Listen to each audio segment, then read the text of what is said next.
Umani ng batikos si Gilas Pilipinas head coach Chot Reyes mula sa fans matapos ang tatlong sunod-sunod na pagkabigo ng pambansang koponan sa FIBA Basketball World Cup.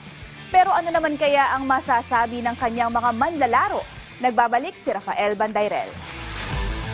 Kaliwat ka ng pambabatikos ang natatanggap ni Gilas Pilipinas head coach Chot Reyes dahil sa sinapit ng pambansang basketball team sa group phase ng FIBA Basketball World Cup. Si Reyes ang napagbubuntungan ng sama ng loob ng maraming Pinoy basketball fans matapos mauwi sa kartadang 0 wins and 3 losses ang kampanya ng Gilas sa naturang torneo.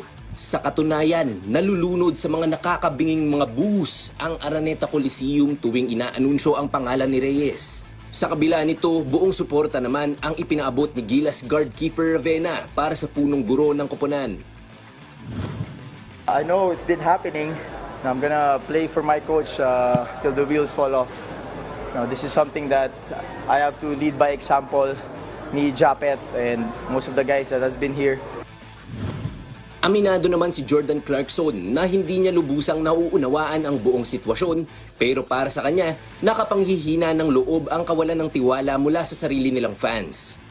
I really not around the situations to figure out what is for or whatever as much. But yeah, it is I guess a little weird, especially us hosting and us being a home country. But yeah, like I said, I don't really know much about the situation, but like you said, it does, in that point, feel a little weird and, kind of just out of the ordinary, honestly. Taliwas naman sa mga kritisismong natatanggap ni Reyes, mataas na papuri ang ipinaabot ni Italian basketball team head coach Gianmarco Pozzeco.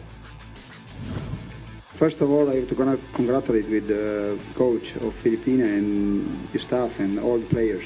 You did an amazing job.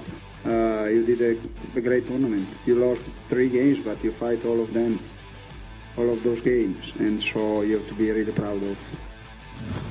Muling magkakaroon ng pagkakataon si Reyes na patahimikin ang kanyang mga kritiko. Ito ay dahil may 2 pang natitirang laro ang Gilas kung saan maaari nilang masungkit ang kanilang entrada patungong 2024 Paris Olympics. Pero para mangyari yan, kinakailangan nilang talunin ang South Sudan mamayang alas 8 at ang China sa Sabado. Bukod dito, kailangan ding umasa ng Gilas na matatalo ang kanilang mga kapwa Asyanong koponan sa sarili nilang classification games. Rafael Bandairel, PTV Sports.